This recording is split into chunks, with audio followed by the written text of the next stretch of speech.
Friends అందరికీ next process వచ్చేసి పోలేలు అండి. ఉగాది స్పెషల్ వంటకం పోలేలు. నేను 2 అవర్స్ ముందే నేను పిండి కలుపుకొని ఇట్లా నానబెట్టి పెట్టుకున్నానండి. కొంచెం పైన అయితే నెయ్యితోటి అయితే మర్దన చేసుకొని పెట్టుకున్నాను. బాగా నానింది. ఇక్కడ దాంట్లో పూర్ణము, ఇది పూర్ణం అయితే రెడీ చేసి పెట్టుకున్నాను. ఈ వీడియో మీకు ఆల్రెడీ అందరికి తెలిసిందే అండి. ఈ పూర్ణం అయితే ఎలా చేయాలో అందుకే నేను ఫుల్ అయితే చూపించలేదు. పూర్ణం అయితే రెడీ చేసి పెట్టుకున్నాను. ఇక్కడ నెయ్యితో చేస్తున్నాను ఫ్రెండ్స్. ఇక్కడ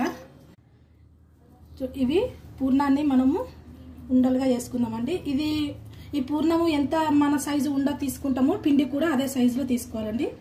ఇప్పుడు మనం ఇవన్నీ ఉండలు కట్టేసుకోవాలి. చూడండి 5 అయితే చేసేసుకున్నాం కదా పూర్ణ ఉండలు. ఇప్పుడు పిండి కూడా అదే సైజు తీసుకోవాలి.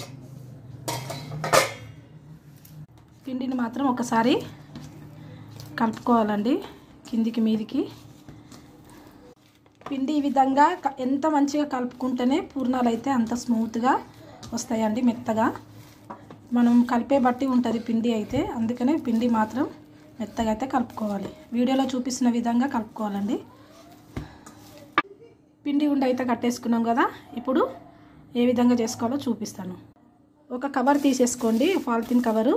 మీరు పాలిథిన్ కవర్ లేకపోతే బటర్ కవర్ కూడా తీసుకోవచ్చండి. దానికి మంచిగా ఆయిల్ అంటించి పిండిని వీడియోలో చూపిస్తున్న విధంగా చేసుకోండి. ఇప్పుడు పూర్ణం ఉండని పిండి మధ్యలో పెట్టి మొత్తం కవర్ చేసేయండి. ఎక్స్ట్రా పిండి ఉంటుంది కదా, అది మీద కొద్దిగా తీసేయండి. ఎక్స్ట్రా పిండిని తీసేయండి. కొద్దిగా నెయ్యి అంటించుకొని సన్నగా భక్షాలు అయితే ఒత్తుకోవాలి. మీద కవర్ వేసుకొని సన్నగా అయితే ప్రెస్ చేసుకోవాలి. పూర్ణం అనేది బయట పడకుండా నిదానంగా స్లోగా సన్నగా అయితే ప్రెస్ చేసుకోవాలండి. అంచుల పంటి లావుగా రాకుండా పల్సగా ఒత్తుకోవాలి. ఆల్రెడీ పొయ్యి మీద అయితే పెంక వేడైపోతుంది. చూడండి రెడీ అయిపోయి. కొద్దిగా పెంక మీద నెయ్యి వేసుకొని